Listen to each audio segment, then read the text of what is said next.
హల్లెలూయా. చిన్న ప్రార్థన చేస్తున్నాం. ప్రభు పరిశుద్ధురాలు గొప్పరాలు ఇంతవరకు పాఠం ద్వారా నామానికి తెచ్చుకున్నాను. మీ స్తోత్రాలు. ఈ సమయంలో ప్రభు ఈ మాటలు వినబోతుండగా తండ్రి నన్ను మీ సులుసాకు మెరుగుపరచండి. దేవా నాకు మాకు అవసరం వాక్యం గురించి బలపరచండి. వేస్తున్నాం ప్రార్థించున్నాం. దేవుని స్తోత్రం. హల్లెలూయా. మీకందరూ కూడాను ప్రభువుని స్తుతిస్తున్నాము. వందనాలు. వాస్తవంగా ఈ రోజున నాకు అంత శక్తి కూడా లేదు. ఎందుకంటే చెప్పుకోవటం కాదు కానీ ఉన్న వాస్తవం చెప్పాలి. కారణం ఏంటంటే గురువారం రాత్రి నుంచి కొద్దిగా నవతగా అంటే శుక్రవారం ఉదయాన్ని కొద్దిగా పర్వాలేదు అనుకున్నాం, కానీ శుక్రవారం సాయంత్రం ఇంటికి వెళ్ళేసరికి స్నానం చేసి అలా కూర్చున్నాను. సరిసరిగా జ్వరం, తర్వాత నైట్ అంతా కూడాను జ్వరంతో మోషన్తో బాధపడ్డాను. అయితే ఈ రోజున నిన్నంతా కూడా అలాగే నేనైతే నేను లేవనగొడలేకపోయాను. అమ్మగారు వాక్యం చెప్పడానికి ఎవరైనా పిలువని అంటే అసలు లేదా అనుకోకుండా దేవుడు తన మహాపురుషులు ఈరోజు ఉదయం ఆయన బలపరిచి వాడుకున్నాడు. వాస్తవం ఈ రోజున మరి సహోదరుడు మోషే వచ్చాడు. దైవజనులకి సమయం వద్దాం అనుకున్నాను, కానీ మరి ఎందుకు కారణం తెలియదు, అది బాగోలేదని వెళ్ళిపోయాడు. సరే, ఏదేమైనప్పటికీ సరే ఈ సమయంలో దేవుని పరిశుద్ధ గ్రంథమైన బైబిల్ నుండి చాలా క్లుప్తంగా కొన్ని విషయాలు మనం తెలుసుకుందాం. మరి ఈ భూమి మీద 2 రకాల రోగులు ఉన్నాయి. ఏంటి, రోగాలు చాలా ఉన్నాయి కదా, ఒకటి రెండు రకాల రోగులు ఏంటని చెప్పేసి అని అనుకోవచ్చు కదా. రోగాలు చాలా ఉన్నాయి, కానీ ఈ భూమి మీద మనుషుడికి 2 రకాల రోగాలు. ఒకటి శరీరానికి వచ్చే రోగం, రెండవది ఏంటంటే మనసుకు లేకపోతే ఆత్మకు వచ్చే రోగం. కాబట్టి ఈ ఆత్మకు వచ్చే రోగం సహజంగా ఎవరు కనపడదు. ఈ ఆత్మీయ రోగులు ఎవరు కూడా కనపడదు. మరి శరీర సంబంధమైన రోగం మాత్రం ఒకవేళ ఈ రోజు కాకపోయినా రేపైనా కనపడిపోతుంది. అయితే ప్రియ సోదరి సోదరులారా, యేసుక్రీస్తు ప్రభువారు ఈ భూమి మీదకి ఆ శరీర సంబంధమైన రోగులను స్వస్థపరచడానికి వచ్చాడంటే కాదు. ఎవరిని ఆయన మరి బాగు చేయడానికి వచ్చాడంటే పరిశుద్ధ గ్రంథమైన బైబిల్లో స్పష్టంగా మనం చూస్తూ ఉన్నాం. చూడండి, మత్తయి సువార్త 9వ అధ్యాయం. మత్తయి సువార్త 9వ అధ్యాయం అన్నట్టు చూస్తే మత్తయి సువార్త 9వ అధ్యాయము మరి 12వ వచనం నుండి 13, అలాగనే 13 వచనం 2 వచనాలు చదువుకుంటాం. ఆయన ఆ మాట విని రోగులకే గాని ఆరోగ్యము గలవారికి వైద్యుడు అక్కరలేదు కదా. అయితే నేను పాపులను పిలువవచ్చును కానీ నీతిమంతులను పిలువ రాలేదు. గనుక కనికరమని కోరుచున్నాను కానీ బలిని కోరను అను వాక్యభావం ఏమిటో మీరు వెళ్ళి నేర్చుకునడని చెప్పాను. దేవునికి స్తోత్రం కలుగును గాక. హల్లెలూయా. ప్రియ సోదరి సోదరులారా, చాలా మందికి ఈ వాక్యంలో ఉన్న భావం ఏంటో తెలియదు. చాలా మంది కంటే ఇంకొక విషయం చెప్పాలంటే మారు మనసు పొందిన వాళ్ళకి అసలే తెలియట్లే. అందుకనే యేసుక్రీస్తు ప్రభువారు ఒక ఉపమానం చెప్పాడు. ఎందుకంటే మారు మనసు పొందిన మనం సహజంగా ఏంటంటే వెళ్తున్నాము, ఏదో రక్షణ పొందాము, వచ్చేసాము అన్నట్లుగా ఉన్నాం. కానీ వాక్యం ఎవరికి, వాక్యం ఏమని చెప్తుంది, కాబట్టి ఆ వాక్యానుసారంగా మనం ఎలా నడుచుకోవాలనే విషయం చాలా మందికి అర్థం కావట్లేదు. అందుకనే ఆయన అర్థమయ్యే విధంగా ఒక ఉపమానం చెప్పాడు. లూకాసు సువార్త 18వ అధ్యాయము 9వ వచనాన్ని చూద్దాం. 9వ వచనం. తామే నీతిమంతులమని తాము నమ్ముకున్న ఇతరులను తృణీకరించు కొందరితో ఆయన ఈ ఉపమానము చెప్పెను.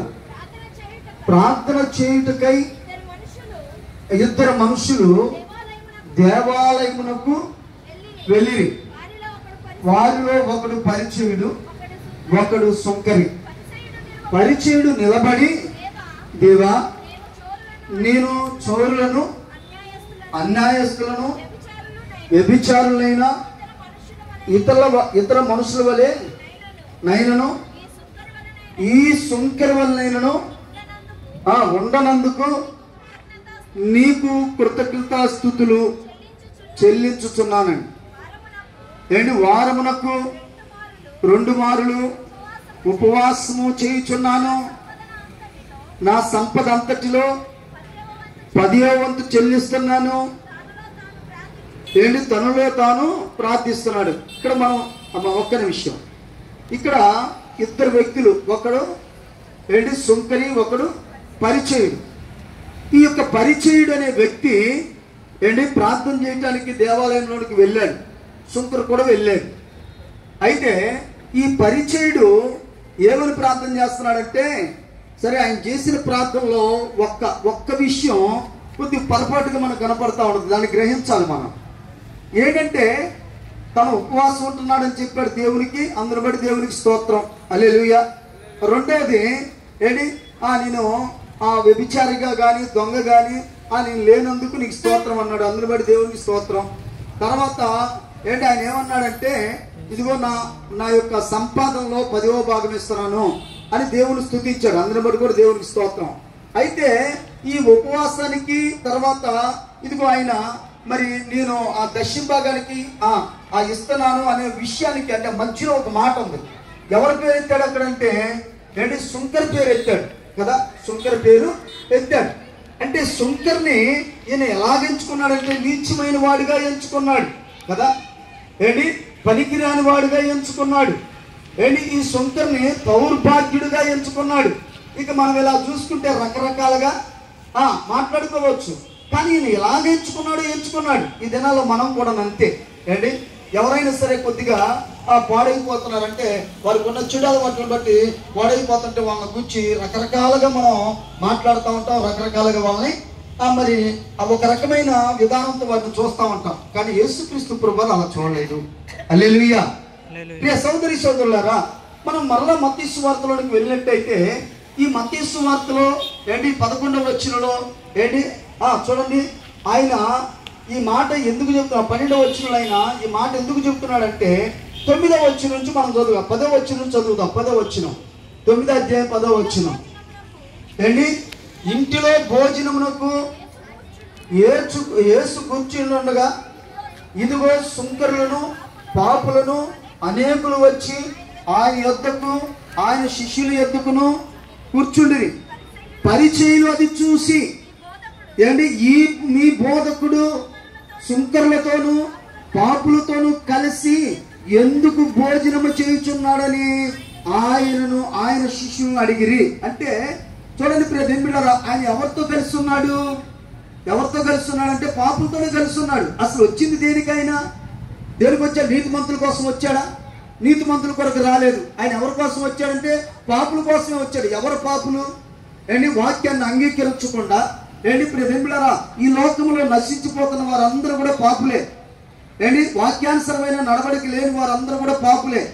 కాబట్టి అందుకనే మనం లూకాసు సువార్త 19వ అధ్యాయం 10వ వచనంలో చూస్తే ఇక్కడ యేసుక్రీస్తు ప్రభువు ఒక మాట చెబుతూ ఉన్నాడు. నశించిన దాన్ని వెతక రక్షించుటకు మనుష్య కుమారుడు వచ్చినని అతనితో చెప్పాను. హల్లెలూయా.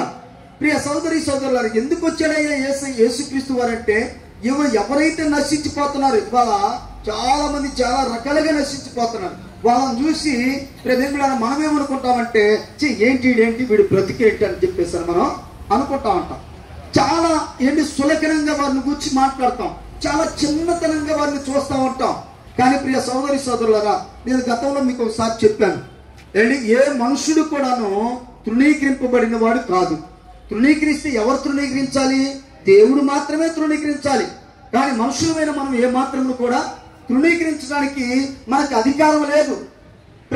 అవకాశాలు వస్తే వాటిని కూడా మనం ఇది నాకున్న అధికారం అని అవకాశాన్ని కూడా మనం ఉపయోగించుకోకూడదు. అర్థమవుతుందా మీకు? కాబట్టి ప్రియమిత్రులారా, ఈ రోజున అవకాశం వస్తే అధికారం సెలవిస్తూ ఉంటారు చాలా మంది. అవునా కదా? ఒక మనుషుని గురించి అవకాశం వస్తే ఆ మనుషుని మీద అధికారంతో మాట్లాడతారు. ఆ మనుషుల్ని అధికారముతో రకరకాలుగా ఇదిగో వారిని కించపరుస్తూ ఉంటారు. కానీ ప్రియ సోదరి సోదరుడా, అందుకనే యేసుక్రీస్తు ప్రభువారు ఏమన్నాడంటే, ఇదిగో నీవు మొట్టమొదటగా ఇదిగో తీర్పు తీర్చే మానవుడా నీవెవడమేని అన్నాడు. అవును అన్నాడు అన్నాడు. చూడండి, పరిశుద్ధ గ్రంథమైన బైబిల్లో మనం చూసినట్లయితే మత్తయి సువార్త 7వ అధ్యాయం, మీరు తీర్పు తీర్చబడి అప్పుడు మిమ్మల్ని గూర్చి తీర్పు తీర్చబడును, మీరు తీర్పు తీర్చు చప్పుననే మిమ్మల్ని గూర్చి తీర్పు తీర్చబడును, మీరు కొలుచు కొలత చప్పుననే మీకును కొలవబడును. నీ కంటిలో ఉన్న ఏం తీసుకోవాలంట, నీ కంటిలో ఉన్న దూలమును ఎంచక నీ సహోదరుని కంటిలో ఉన్న నలుసును చూచుటేలా, నీ కంటిలో ఉన్న దూలమును నీవు తీసి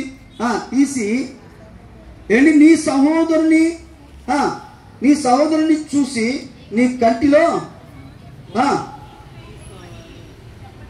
దేవునికి స్తోత్రం కలుగును గాక. హల్లెలూయా. చూడండి ప్రియ సోదరి సోదరులరా, ఇక్కడ ఏమన్నాడంటే, మీరు ఎవరికి కూడా తీర్పు అనేది తీర్చకూడదు. ఎందుకంటే మనం ఎవరికి కూడా తీర్పు తీర్చేవారం కాదు. తీర్పు తీర్చే అధికారం కూడా మనకి లేదు.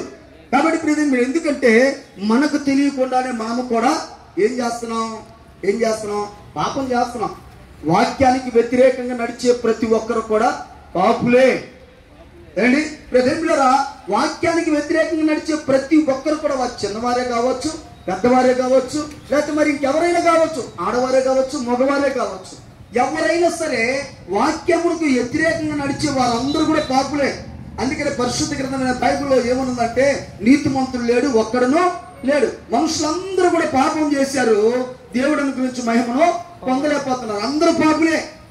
అవునా కదా? అందరూ కూడా నేను నీతిమంతుడని చెప్పగలిగిన వారు ఎవరైనా ఉన్నారా అంటే ఎవరు లేరు. కాబట్టి ప్రియదేవులారా, ఒక్కోసారి మనుషులు అనుకుంటారు, వారు నడుస్తున్న మార్గము సరైనది అనుకుంటారు, లేకపోతే వారి ఆలోచన సరైనది అనుకుంటారు, వారు మాట్లాడే మాట సరైనది అనుకుంటారు, వారు నడిచే నడవడి సరైనది అనుకుంటారు, మేము సరైన వారు అని చెప్పుకుంటూ ఉంటాం. అందుకనే అలాంటి వారిని గురించి కూడా వాక్యం అని సెలవుస్తుందంటే, ఒకని ఎదుట వాడి మార్గము వాడికి సరిగానే ఉంటది, కానీ తొదొకది మరణమునకు దారి తీయను. అర్థమవుతుందా సహోదరి సహోదరుడా? కాబట్టి ప్రియ సహోదరి సహోదరుడా, నువ్వు అనుకున్నది ఏది కూడాను ఒకవేళ అది నీకు సరిగా ఉండొచ్చేమో, కానీ వాక్యం దగ్గరికి వస్తే చూడండి, మనం సహజంగా మనం ఎక్కడికైనా బయలుదేరి వెళ్ళేటప్పుడు మనం ఎక్కడికి వెళ్తాం? బయలుదేరి వెళ్ళేటప్పుడు ఇంటిలో బయలుదేరుతా ఉంటాం. బయలుదేరి బయటకు వెళ్ళేటప్పుడు మనం ఎక్కడికి వెళ్తాం? అమ్మా, ఇంట్లో అన్నా నేను ఎక్కడికి వెళ్తాను చెప్పండి? బయలుదేరి వెళ్ళేటప్పుడు మన ఇంట్లో మనం ఎక్కడికి వెళ్తాం? దేవునికి స్తోత్రం కలుగుతుంది గాక. ఎక్కడికి వెళ్తాం? అద్దం దగ్గరికి వెళ్తాం. అవునా కదా? అద్దం దగ్గరికి వెళ్ళి ఎందుకు వెళ్తాం? అద్దం దగ్గరికి అంటే, ఇదిగో నా జుట్టు సరిగా ఉందా, లేకపోతే నా మొహం మీద ఏమైనా మచ్చలు ఉన్నాయా, లేకపోతే ఇంకా ఏదైనా ఉందా అని చెప్పేసి అద్దం దగ్గరికి వెళ్ళి సరి చేసుకుంటాం. మనం ఎంత బాగున్నా సరే మళ్ళీ వెళ్ళే అనుకుంటా ఉంటాం. ఇది సహజమే. ఎంత బాగున్నా సరే చూడండి, మన చేతులు ఖచ్చితంగా మన మొహం మీదకో, లేకపోతే మన తల మీదకో ఖచ్చితంగా, లేకపోతే మన డ్రెస్ మీదకో వెళ్తా ఉంటది. అవునా కదా? ఖచ్చితంగా వెళ్తా ఉంటది. ప్రజెంట్ కొందరైతే ఇక ఏమి లేదు. మరి మొగోళ్ళు కూడా ఈ మధ్య అద్దాలు చిన్న అద్దాలు కూడా జేబులో పెట్టుకుని వెళ్తున్నారు. పర్సులోనే ఉంటుంది కొంతమందికి, మగవాళ్ళకి. ఆడవాళ్ళకైతే చెప్పాల్సిన అవసరంలా, వారి హ్యాండ్ బ్యాగ్ ఉంటుంది కదా, దాంట్లోనే ఉంటుంది కిట్ అనమాట. అదంతా దేవునికి స్తోత్రం కలుగును గాక. హల్లెలూయా. సోదరి సోదరు, ఎందుకంటే చూడండి, వాళ్ళు ఎక్కడ కూర్చున్నా సరే ఇంట్లోంచి బయటకు వచ్చే ముందు అద్దం దగ్గరికి వెళ్తారు. తర్వాత బయటకు వచ్చిన తర్వాత ఇదిగో ప్రయాణం చేసి తర్వాత ప్రయాణం ఎక్కడికైతే వెళ్ళాలనుకున్నారు అక్కడికి వెళ్ళిన తర్వాత మరలా ఏం చూస్తారు? అద్దమే చూస్తారు. ఇలాగా మనిషి దాదాపుగా చాలా తక్కువ వేస్తున్నారు. ఒక 4-5 సార్లు చూస్తారు అనుకో. అంతేనా? 4-5 సార్లు చూస్తున్నారా, లేకపోతే ఇంకా ఎక్కువ చూస్తారా? ఎన్నిసార్లు చూస్తాను చెప్పండి? చేస్తున్నా ఎన్నిసార్లు చూస్తాను? నువ్వైతే పర్లేదన్న, మనం చెప్పుకోవడం తప్పలేదు. ఎన్నిసార్లు చూస్తాను? అంతేనా? 2 సార్లేనా? అన్న 2 సార్లు చూస్తానంట. నువ్వెన్నిసార్లు చూస్తావు? 5 సార్లు చూస్తానంట. సరే, ఇంకా 5 కంటే కూడా ఇంకా ఎక్కువైన వాళ్ళు ఎవరైనా ఉన్నారంటే ఉంటారు, కానీ బయటపడతాం. కదా ప్రియ సోదరి సోదరుడా. ఎందుకంటే అర్థం దగ్గరికి వెళ్ళే దేనికంటే సరి చేసుకుంటానికి, మరి వాక్యం దగ్గరికి వచ్చే దేనికంటే ప్రజెంట్గా మన ఆత్మీయ జీవితాన్ని సరి చేసుకుంటానికి. ఆమేన్, హల్లెలూయా. దీన్ని మనం గమనించాలి. కాబట్టి అర్థం దగ్గరికి నీవు నీ శరీరాన్ని చూసుకుంటానికి, నీ డ్రెస్సులు చూసుకుంటానికి, లేకపోతే నీ తలకున్న ఆ జుట్టును చూసుకుంటానికి నువ్వు ఎన్నిసార్లు వెళ్తున్నావు నాకైతే తెలియదు, కానీ వాక్యము దగ్గరికి మాత్రం నువ్వు ఖచ్చితంగా నీ జీవితాన్ని సరి చేసుకోవడానికి మాత్రమే రావాలి. హల్లెలూయా, హల్లెలూయా. అందుకని ఇక్కడ యేసుక్రీస్తు ప్రభువు ఏం చెబుతున్నాడంటే, అంటే మనం ఎవరిని కూడా తృణీకరించడానికి మనకు అధికారమో లేదు. నువ్వెంతో నీ సహోదరుడు అంతే, నీ సహోదరుడు ఎంతో నీ సహోదరుడు కూడా అంతే. ఏంటి నువ్వెంతో నీ తోటి వారు కూడా అంతే. అందుకని యేసు ప్రభువు ఏమన్నాడంటే, నిన్ను వలే నీ పొరుగు వారిని ప్రేమించు అన్నాడు. దేవునికి స్తోత్రం కలుగును గాక, హల్లెలూయా. ఎంతగా ప్రేమించాలి? పేతురు అనే సహోదరుడు యేసు ప్రభువు దగ్గరికి వచ్చాడు. యేసు ప్రభువు దగ్గరికి వచ్చి ఏంటి యేసు ప్రభువు అంటున్నాడు, ప్రభువా బోధకుడా, ఇదిగో నా సహోదరుడు నా ఎడల తప్పిదం చేస్తున్నాడయ్యా, నేను అతన్ని రోజుకొచ్చి 7 మార్లు క్షమిస్తున్నాను. అంటే ఇప్పుడు 7 మార్లు ప్రేమిస్తున్నాడు, రోజుకొచ్చి 7 మార్లు ప్రేమిస్తున్నాడు. క్షమించడం అంటే ప్రేమించడమే కదా. కాబట్టి 7 మార్లు ప్రేమిస్తున్నాను, 7 సార్లు క్షమిస్తున్నాను అన్నాడు. సరిపోద్దా అన్నాడు. ఎవరిని వేశాడు ఈ ప్రశ్న? ఎవరికి వేశాడు? యేసు ప్రభువుకి వేశాడు. ఇప్పుడు యేసు ప్రభువు పేతురు వైపు చూసి అన్నాడు, 7 సార్లు కాదు కానీ 77 మార్లు నీ సహోదరుని నీవు క్షమించాలి. అంటే నువ్వు ప్రేమించాలి. అంటే మనిషి ఆయుష్కాలం ఎంత చెబుతుంది వాక్యం? 70 సంవత్సరాలు, అధిక బలం ఉంటే 80 సంవత్సరాలు. ఈ రోజుల్లో మనం చూస్తే 80 సంవత్సరాలు బ్రతికే వాళ్ళు అంటే ఈ మధ్య కాలంలో పుట్టిన వాళ్ళు ఎవరు కూడా ఏంటి ప్రియ సోదరి సోదరుడా, ఇదివరకు ఎప్పుడో 80 సంవత్సరాలు. ఏంటి మన ప్రాంతంలో ఒక మామ ఉంది, కొద్దిగా ఎక్కువ సంవత్సరాలు బ్రతికినామా. దేవునికి స్తోత్రం కలుగును గాక. ఏంటి ఎక్కువ సంవత్సరాలు బ్రతికినా ఉంది. ఇంకా తర్వాత చూస్తే అందరూ కూడా తక్కువ సంవత్సరాలే ఉన్నారు. ఆమేన్, హల్లెలూయా. చూడండి ప్రియ సోదరి, ఎందుకంటే వారు తిన్న తిండి అలాంటిది. అప్పుడు వారు నిజంగా నేను చెప్పాలంటే ఏంటి కాస్తో కోస్తో కాస్త దేవుని యొక్క వాక్యానికి లోబడి నీతిగా ఉన్నారు కాబట్టి. ఆమేన్. కాబట్టి ప్రియ సోదరి సోదరుడా, ఈ దినాల్లో చూస్తే మనుషుడికి ఈ మాట ఎప్పుడు ఎవరు చెప్పారు? మనుషుడు ఆయుష్కాలం 70 సంవత్సరంలో అధిక బలం ఉంటే 80 సంవత్సరాలని ఎవరు చెప్పారు ఈ మాటని? అమ్మా దావీదు గారు చెప్పారా? అంతేనా? దావీదు గారు అని చెప్పింది. చూడండి కీర్తన గ్రంథం 91 కీర్తన 90 ఆ పైన ఉంటుంది. ఎవరు చేశారు ఆ ప్రార్థన? ఎవరా? ఇప్పుడు దావీదు గారు కాదు. ఎవరు చేశారు ఈ ప్రార్థన? మోషే భక్తుడు. ఏంటి మోషే భక్తుడి యొక్క ప్రార్థనలో ఏం జ్ఞాపకం చేసుకున్నాడంటే మనుషుని యొక్క ఆయుష్కాలం జ్ఞాపకం చేసుకుంటున్నాడు. ఆమేన్, హల్లెలూయా. కాబట్టి ప్రియ దేవులారా, మనుషుడి యొక్క ఆయుష్కాలం జ్ఞాపకం చేసుకుంటూ ఆయన ఏమన్నాడంటే మనుషుడు జీవించేది 70 సంవత్సరాలు, అధిక బలం ఉంటే 80 సంవత్సరాలు, అయినను ఆయాసమును దుఃఖమే. అయితే ప్రియ సోదరి సోదరుడా, మరి ఈ దినాల్లో మనుషులు ఎన్ని సంవత్సరాలు బ్రతుకుతున్నారు? సరే మోషే గారు చెప్పినట్లుగానే ఏంటి 70-80 సంవత్సరాలు బ్రతుకుతున్నారు అనుకున్నాం. ఇప్పుడు పేతురు గారు యేసు ప్రభు వారిని అడిగే సమయానికి పేతురు గారి వయసు ఎంత ఉంటుంది? దాదాపుగా 30 సంవత్సరాలు వేసుకుందాం మనం. ఏంటి 30 సంవత్సరాలు. ఇప్పుడు పేతురు గారికి ఇంకొక 70 సంవత్సరాలు ఆయుష్ని ఇచ్చాడు అనుకో. అంటే ఇప్పుడు 100 సంవత్సరాలు. అంటే ఆయన బ్రతుకున్నంత కాలము కూడా క్షమించాలంతే. దేవునికి స్తోత్రం కలుగును గాక, హల్లెలూయా. 77 సంవత్సరాలు. ఒకవేళ అతను 77 సంవత్సరాలు బ్రతికితే 77 సంవత్సరాలు కూడా, 100 సంవత్సరాలు బ్రతికితే 100 సంవత్సరాలు కూడా ఏంటి తన సహోదరుని దూషించకుండా, తృణీకరించకుండా, తన సహోదరుడి మీద నింద మాపకుండా, తన సహోదరుని అవమానించకుండా, లేక తన సహోదరిని అవమానించకుండా, నిందించకుండా, ఏంటి వారిని హింసించకుండా, ప్రియ సోదరి సోదరులారా, వారిని ఏం చేయాలంటే క్షమించాలి. ఒకటి. రెండవది ప్రేమించాలి. దేవునికి స్తోత్రం కలుగును గాక, హల్లెలూయా. ఎందుకంటే ఏంటి క్షమించువాడు ఆయన, ప్రేమించువాడు కూడా ఆయనే. ఆయన క్షమాపణలోనే ఏముంది అంటే ప్రేమ ఉంది. ఎవరిని క్షమించడానికి వచ్చాడంటే పాపుల్నే. ఏంటి ప్రియ దేవులారా, ఎవరిని పిలవడానికి వచ్చాడంటే పాపుల్నే. కాబట్టి ప్రియ దేవులారా, ఇదిగో వీళ్ళు శరీరముతో చేసిన పాపము వారి యొక్క మరి ఆత్మకు, అంటే నిజంగా వారి యొక్క ఇదిగో మరి ఆత్మీయ జీవితానికి రోగంగా మార్చబడింది. కాబట్టి ఈ రోగం ఈ డాక్టర్లు చేసే ఇంజెక్షన్తో పోదు. ఈ రోగం ప్రియ దేవులారా లేకపోతే డాక్టర్లు ఇచ్చే మెడిసిన్ ద్వారా పోదు. ఈ రోగం లేకపోతే ఇంకేదైనా వైద్యుడు ఏదైనా సలహా ఇస్తే దాని ద్వారా పోదు. కాబట్టి ఆత్మీయ రోగం ఎవరి ద్వారా పోయిందంటే యేసు ప్రభు ద్వారానే. అది కూడా ప్రభు యొక్క రక్తములో కడగబడితేనే. హల్లెలూయా. అందుకని మనం పరిశుద్ధ గ్రంథమైన బైబిల్లో మనం చూసినట్లయితే చూడండి, యెషయా గ్రంథంలో ఒక మాట ఉంటుంది. యెషయా గ్రంథంలో, రక్షింపక నేర్కొన్నట్లు యెహోవా హస్తము కురుచు కాలేదు, విననేర్కొన్నట్లు ఆయన చెవులు మందం కాలేదు, మీ పాపములను మీకును ఆయనకి అడ్డముగా వచ్చినాయి అని అంటాడు. కాబట్టి ఇదిగో ఆయనకి అడ్డంగా రావడం కదా, ఆయన మొక్కాన్ని మరుగుపరిచింది అంట. ప్రియ సోదరి సోదరులారా, ఇదిగో ఇంకా మనం చూసినట్లయితే అక్కడ ఏమంటాడంటే, ఇదిగో మీ యొక్క ఆ పాపములు లేకపోతే నడినెత్తి మొదలుకొని అరికాలు వరకు కూడాను ఏంటంట, పచ్చిపుళ్ళు, దెబ్బలు, గాయాలు, అవి ఒత్తబడలేదు, పిండబడలేదు, తైలముతో మెత్తన చేయబడలా. ఎక్కడ చూసినా సరే కంటిలో పాపం, కంటిలో రోగం.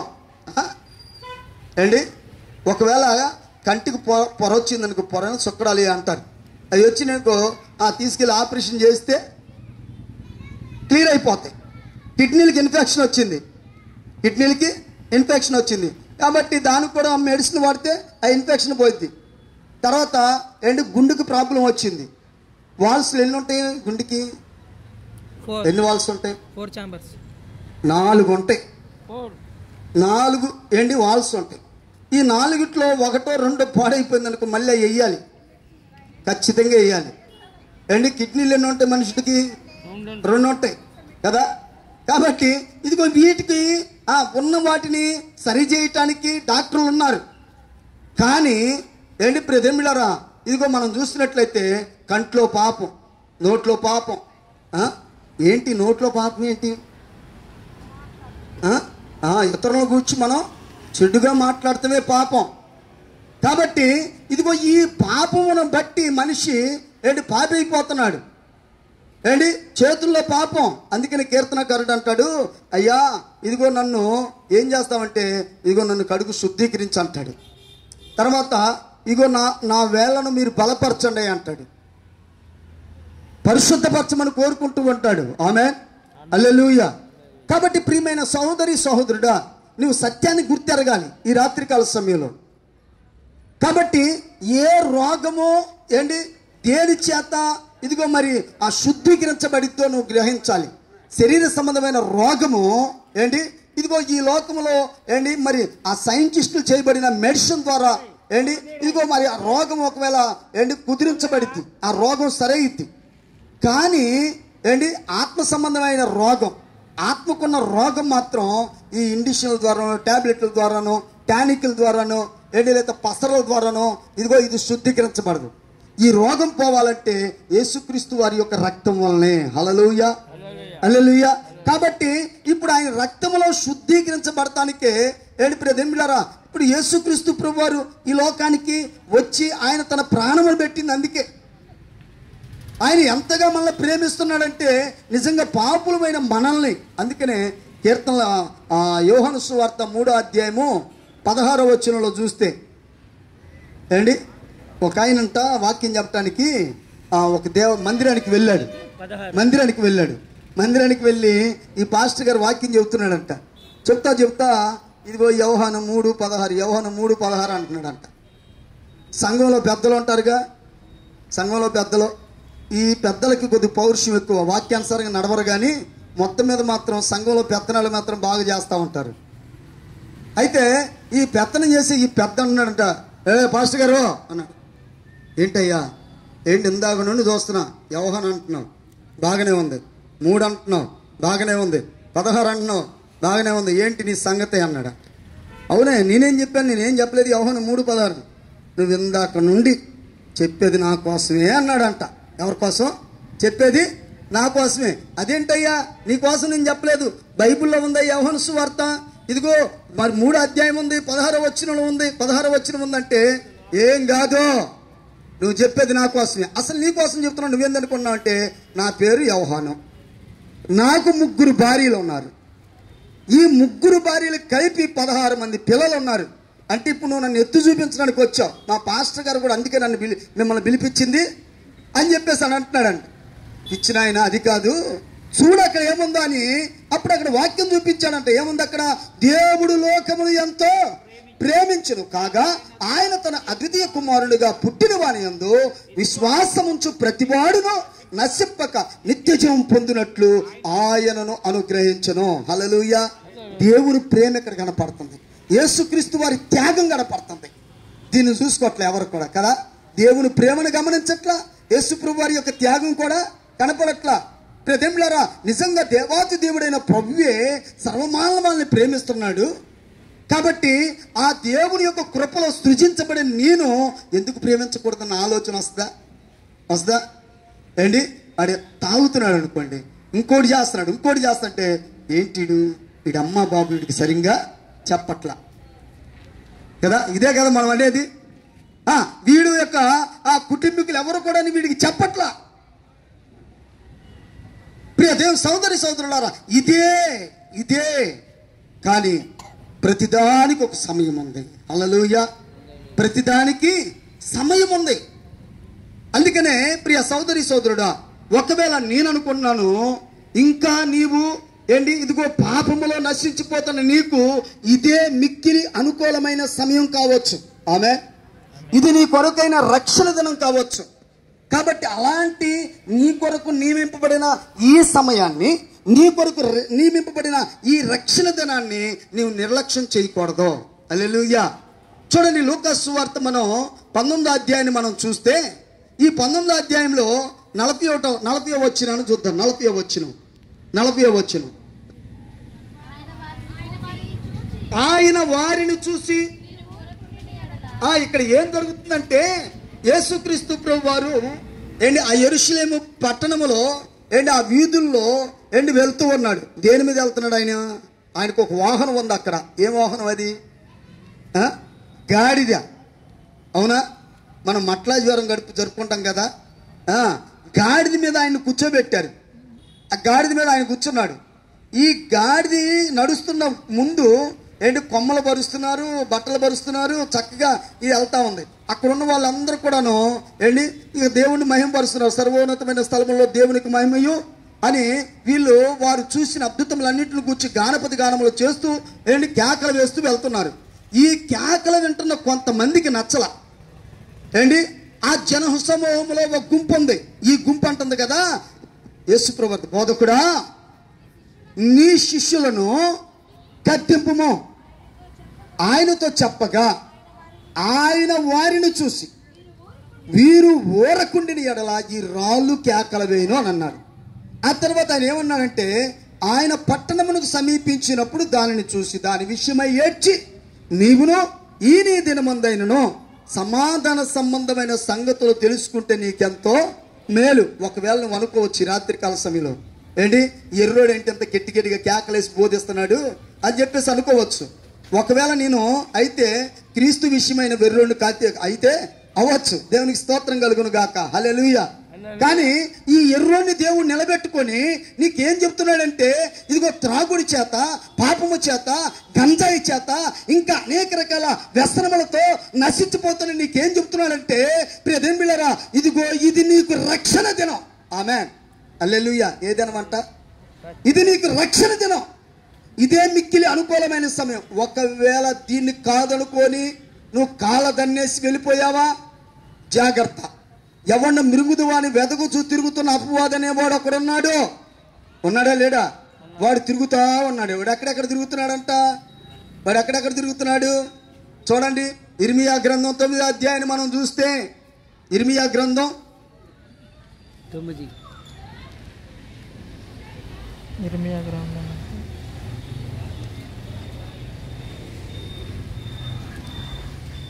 17వ వచనం చూడమ్మా.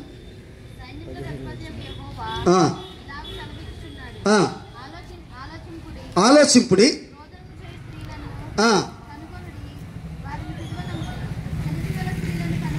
సరే 20వ వచనం చదువు. స్త్రీలారా యెహోవా మాట వినుడి, మీరు చెవికి ఆయన నోటి మాటలను ఆలకించుడి. మీ కుమార్తెలకు రోదనము చేయి నేర్పుడి, ఒకరి కోసం ఒకరు అంగలార్పు విద్య నేర్పుడి. ఎందుకు నేర్పాలి, ఎందుకు వారికి చెప్పాలంటే వీధులలో పసిపిల్లలు లేకుండానట్లును రాజమార్గములో యవనులు లేకుండానట్లును వారిని నాశనము చేయుటకై మరణము మన కిటికీలను ఎక్కుచున్నది, మన నగరంలో ప్రవేశించుచున్నది. ఏంటి? యెహోవా వాక్కు ఇదే. ఆమేన్, హల్లెలూయా. ఈ మాట ఎవరు చెబుతున్నారంటే ఏంటి? ప్రభు అయిన దేవుడు చెబుతున్నాడు.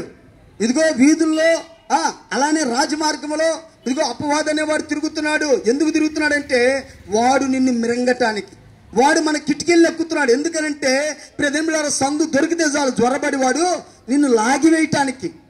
అందుకనే ఇప్పుడు నీ కవచం కావాలి. ఆమేన్, అవునా కదా? అపవాది నుండి తప్పింపబడటానికి నీకు ఒక కవచం కావాలి. ఆ కవచమే రక్షణ కవచం. హల్లెలూయా, హల్లెలూయా. ఇప్పుడు ఆ కవచమే నీకు రక్షణ కవచం. ఇది లేకపోతే వాడు సునాయాసంగా నిన్నేం చేస్తాడంట? లాగేస్తాడంతే, మింగేస్తాడు. అందుకనే ప్రియ సోదరి సోదరుడా, ఆ మింగే అపవాదును గూర్చి యేసుక్రీస్తు ప్రభువు చెప్తూ ఉన్నాడు ఆ జన సమూహానికి. ఏమని చెప్తున్నాడంటే, ఇగో శత్రువు అనే సాతానుడు నీ చుట్టూ గట్టు కట్టి అన్ని ప్రక్కల్ని నరికట్టి నీలో ఉన్న నీ పిల్లలను కూడా నేల కలుపు దినం ఒకటి రాబోతుంది. ఆ దినములు చూడకముందే ఇప్పుడు మనం ఏం చేయాలి? సమాధాన సంబంధమైన ఈ సంగతులను జాగ్రత్తగా విని వాటి ప్రకారంగా నడుచుకోవాలి. దేవునికి స్తోత్రం కలుగును గాక. హల్లెలూయా. కాబట్టి ప్రియ సోదరి సోదరుడా, శరీరానికి వచ్చిన రోగాన్ని మనము ఎన్ని లక్షల రూపాయలు ఖర్చు పెట్టైనా నయం చేసుకుంటాం, కానీ ఆత్మకున్న రోగాన్ని బాగు చేసుకుంటానికి ఏంటి లక్షలతో పని లేదుగా. అవునా? లక్షలతో పని ఉందా? ఏంటి వేలతో పని ఉందా? వందలతో పని ఉందా? అంటే ఒక్క రూపాయితో కూడా పని లేనే లేదు. ఆమేన్, హల్లెలూయా. ప్రియ సోదరి సోదరుడా, జ్వరం వచ్చిందని హాస్పిటల్కి వెళ్తే ఆ టెస్ట్ ఈ టెస్ట్ అన్ని టెస్టులు చేసి మొత్తం మీద ఒక 50,000 రూపాయలు బిల్లు అయ్యొచ్చేమో. ఏంటి ప్రియదేమిలారా, ఒకవేళ గుండెలో నొప్పి వస్తుందని ఒకవేళ హాస్పిటల్కి వెళ్తే అన్ని రకాల టెస్టులు చేసి ఏంటి 1,00,000 రూపాయలు 1,50,000 అనొచ్చేమో. కానీ నీ ఆత్మకున్న రోగాన్ని పోగొట్టుకోవటానికి మాత్రం ₹1 ఖర్చు లేదు. యేసుక్రీస్తు రక్తం మాత్రమే. హల్లెలూయా, హల్లెలూయా. ఆయన రక్తములో నువ్వు కడగబెట్టడానికి సిద్ధంగా ఉంటే ఆయన నీకున్న ఆత్మ సంబంధమైన రోగాన్ని స్వస్థపరచడానికి. అందుకని ఆయన అన్నాడు, నేను పాపులు మాత్రమే పిలువ వచ్చాను కానీ నీతిమంతులు నేను పిలువ రాలేదు అన్నాడు కదా. ఆయన ఎవరి కోసం వచ్చాడంటే ఏంటి? పాపులు అయిన మన కోసమే. కాబట్టి నువ్వు పాపివే, నేను పాపిని. ఎవరు పాపులు కాకుండా లేరు? ఏంటి? నాలో ఉండే పాపం నాలో ఉంది, నీలో ఉండే పాపం నీలో ఉంది. నేను పరిశుద్ధుడిని చెప్పగలిగిన వాడు ఎవరున్నారండి? ఎవరున్నారు? నేను పరిశుద్ధులని ఎవరైనా చెప్పగలుగుతారా? ఎవరని చెప్పలేం. ఎందుకంటే పొద్దున్నేంటి సాధించి రాత్రి పండుకునేంత వరకు కూడా నిజంగా ఏంటి మనలో రకరకాల ఏంటి ఆలోచనలు రేగుతూ ఉంటాయి. అవునా కదా? ఎవరు కూడాను ఒకవేళ వెళ్తే నువ్వు మందిరానికి వెళ్ళొచ్చు, ఏంటి మందిరానికి వెళ్ళొచ్చు, పాటలు పాడవచ్చు, వాక్యం చదవచ్చు, వాక్యం వినొచ్చు, ఏంటి మందిరంలో పరిచర్య చేయొచ్చు, ఏంటి మందిరంలో ఏంటి ప్రభు బలాల్లో పాలుగుంపులు పొందొచ్చు. ప్రియ సహోదరి సహోదరుడా, లేకపోతే దైవజనుడితో కలిసి పరిచర్యలో పాల్గొనవచ్చు కాదని ఎవరు చెప్పట్లా. కానీ నువ్వు పాపివి కాదని చెప్పగలుగుతావా? చెప్పలేదు. కాబట్టి ప్రియ సోదరి సోదరుడా, నీలో ఉన్నది ఏదో ఖచ్చితంగా దేవుడు నీకు తెలియజేస్తాడు. కాబట్టి నీలో ఉన్నది ఏదో అది నాకైతే తెలియదు, కానీ ఖచ్చితంగా ఎవరికి తెలుసు అంట? దేవుడికి మాత్రమే తెలుసు. ఎందుకంటే ఆయన హృదయ రహస్యాలు ఎరిగిన వాడు. హల్లెలూయా, హల్లెలూయా. మనమైతే పై స్వభావాన్ని చూస్తాం. ఏంటి ఇప్పుడు నేను వచ్చేసి వందనాలు అనుకో, చూసావా వందనాలు అనుకుంటే వెళ్ళనుకో, అయ్యగారు చూసే ఎంత చక్కగా వందనాలు చెప్తున్నాడు అంటా ఉంటారు. కానీ నా మనసులో ఏముందో మీకేం తెలుసా? నా పై రూపాన్ని, నా పై మాటల్ని ఏంటి నేను చక్కగా హలో బ్రదర్ వందనాలు అండి అని ఎలా అనొచ్చు. ఎంత ప్రేమ ఉందని వాళ్ళకి పోస్తామని కదా. చూసిన వాళ్ళు కూడా ఏమన్నా భలే ఉంది ప్రేమ అని. ఏంటి చాలా చక్కగా జాన్సన్ అన్న చాలా చక్కగా మళ్ళీ కౌగిలించుకొని మాట్లాడుతున్నాను. కానీ ఆయన పట్ల నాకు ఎలాంటి ఉద్దేశం ఉందో ఆయనకి తెలియదు, నాకు తెలియదు. కానీ ఆయన పట్ల నాకున్న ఉద్దేశం ఏంటనేది ఎవరికి తెలుసు? హల్లెలూయా. ఆయన పరిశీలన చేసి పరీక్షించి ఈ రోజున నీ ముందు ఈ మాటలు ఉంచాడు. ఆమేన్, హల్లెలూయా. కాబట్టి అందుకనే మనం ఎవరిని తృణీకరించడానికి అధికారము లేదు. ఏంటి, ఎవరికి కూడా అధికారం లేదు. ఎవరిని కూడా మనం తృణీకరించకూడదు. కాబట్టి మనందరం కూడాను పాపులే. దేవుని కృపచేత మనం ఈ రోజున ఇలా ఉండగలిగాం. దేవుని కృప ద్వారానే మనం నడిపించబడుతున్నాం. దేవుని కృప ద్వారానే నేను ఈ రోజున వాక్యం ఇలా నిలబడి వాక్యం చెప్పగలుగుతున్నా. దేవుని కృప ద్వారానే మీరు అందరూ పాటలు పాడారు. దేవుని కృప ద్వారానే ప్రార్థన చేస్తున్నారు. దేవుని కృప ద్వారానే ఇక్కడ కూర్చున్నారు. ప్రియదేవులారా, ఇదంతా కూడా దేవుని యొక్క అత్యున్నతమైన కృప మాత్రమై ఉన్నది. హల్లెలూయా. ఆ కృపకు మనం పాత్రులు ఏంటి మరి కావటానికి దేవుడు ఏంటి ప్రియ సోదరి సహోదరుడా, ఆ కృపకు పాత్రులయ్యి ఆయన రాజ్యమును స్వతంత్రించుకోవటానికి దేవుడు నీకొక అవకాశాన్ని ఇచ్చాడు. ఈ అవకాశాన్ని ఏం చేయాలి చెప్పండి? మనం ఏం చేసుకోవాలి? సద్వినియోగం చేసుకోవాలి కదా. ఒక్క మాట చెప్పి నేను ముగించేస్తా. మనం లూకాసు వార్త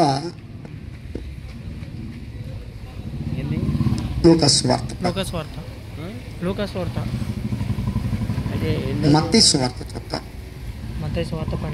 అయ్యో కొరాజేనా, అయ్యో బెస్తయోదా, 11వ అధ్యాయము 20వ వచనం. పిమ్మట ఏ పట్టణములో ఆయన విస్తారమైన అద్భుతములు చేసినో ఆ పట్టణపు వారు మారు మనసు పొందకపోవటం వలన ఆయన వారిని ఇట్లాగూ గద్దెప్పసాగాను. అయ్యో కొరాజేనా, అయ్యో బెస్తయోదా, మీ మధ్యన చేయబడిన అద్భుతములు తూరు సీదోను పట్టణములలో చేయబడిన యెడల ఆ పట్టణపు వారు పూర్వమే గోని పట్ట కట్టుకొని బూడిద వేసుకొని మారు మనసు పొందియుందురు. విమర్శ దినమందు మీ గతి కంటే తూరు సీదోను పట్టణపు వారి గతి ఓరవదగినదయుండునని మీతో చెప్పుచున్నాను. కనికరము ఏంటి చాలు. హల్లెలూయా.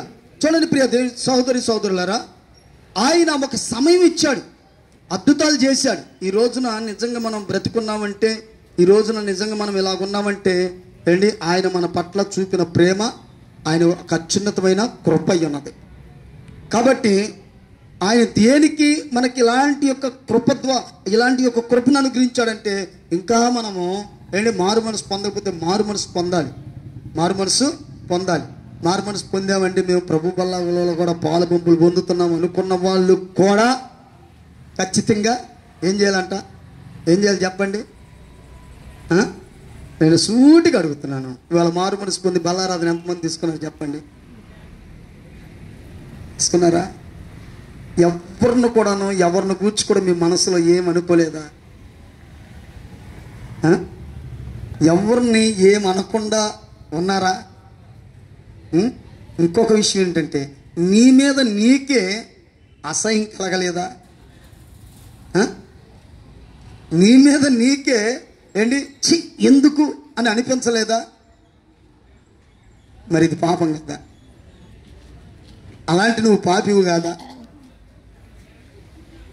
అసలు నిన్ను గూర్చి నీవే అనుకున్నావు, ఎవరినో గురించో కాదు, నిన్ను గూర్చి నీవే అనుకున్నావు. నిన్ను గూర్చి నీవు అనుకున్నావంటే అసలు నిజంగా దేవుని చిత్తాన్ని నువ్వు పక్కన పెట్టినట్టే.